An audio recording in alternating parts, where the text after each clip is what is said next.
High, I am Sheikh Sanowar Ali. আমি আমার front area খুব খালি হয়ে গেছিলো। দেন আমি এখান থেকে হেয়ার ট্রান্সপ্লান্ট করিয়েছি। দেন 6 মাস আগে করিয়েছি। এখন রেজাল্ট দেখতে পাচ্ছেন, খুবই দারুণ। আর আমি খুব হ্যাপি।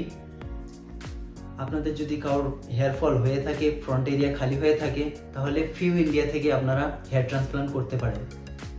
খুব দারুণ রেজাল্ট পাবেন।